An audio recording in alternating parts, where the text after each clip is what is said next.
semuanya, di video kali ini kita akan membahas topik yang sangat menarik, yaitu kita akan membahas bagaimana cara mengelola resiko dan juga manajemen krisis.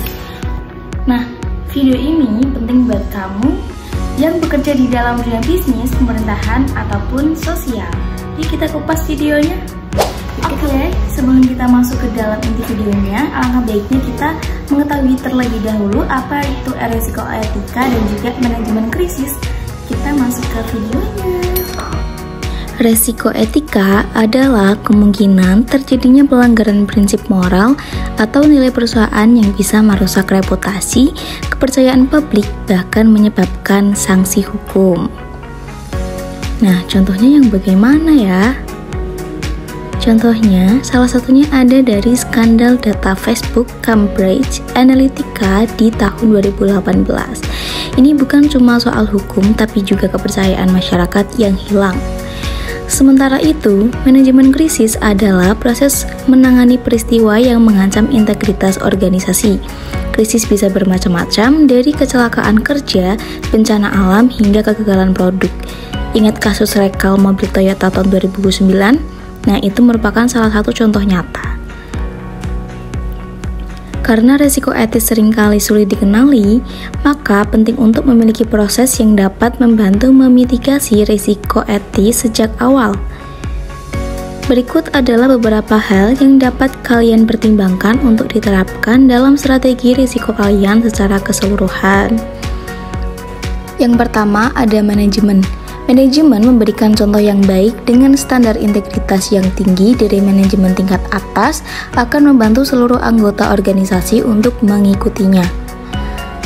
Manajemen harus bertanggung jawab atas perilaku yang benar dan menanamkannya di seluruh organisasi.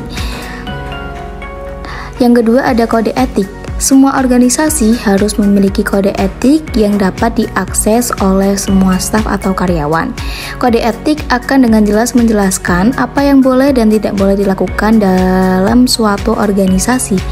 Yang ketiga, ada taktik organisasi. Organisasi harus memiliki prosedur yang ditetapkan untuk membantu mengurangi risiko etika. Prosedur tersebut harus berupa penyaringan sebelum bekerja, perlindungan informasi, standar keamanan data, dan pelaporan insiden. Yang keempat, ada evaluasi pemasok. Identifikasi risiko tinggi yang spesifik dalam rantai pasokan. Misalnya, risiko yang terkait dengan negara tertentu, pelanggaran hak asasi manusia, atau proses produksi di mana pemasok kalian berada. Kemudian yang kelima, ada analisis. Melakukan analisis awal terhadap kondisi kerja dalam rantai pasokan.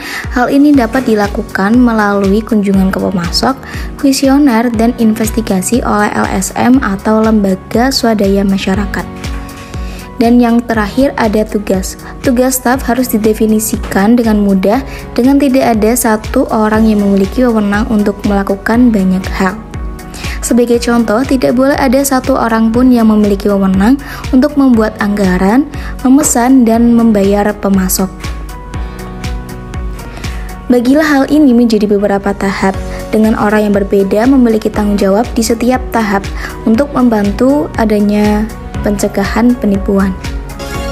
Nah, setelah kita mengetahui resiko etika dan juga manajemen krisis, untuk yang kedua, pastikan kalian penasaran mengapa pengelolaan resiko itu sangat penting. Nah, karena sebuah reputasi perusahaan itu diibaratkan seperti uang. Kalau misalnya sudah hilang, itu akan sangat susah untuk dicari. Nah, dalam studi Edelman Trust Barometer tahun 2024 itu menunjukkan 68% konsumen itu akan membeli brand yang mereka percaya. Jadi kalau misalnya sebuah perusahaan itu melanggar etika, konsekuensinya adalah yang pertama, itu akan menurunkan nilai saham perusahaan tersebut. Yang kedua, para konsumen itu akan memboikot perusahaan tersebut. Yang ketiga, itu akan kehilangan mitra bisnis. Nah, dan yang keempat, itu akan terkena denda hukum. Nah, jadi mengelola resiko etika dan juga manajemen krisis itu bukan pilihan, tetapi sebuah keharusan perusahaan untuk mencapai keoptimalan perusahaan tersebut.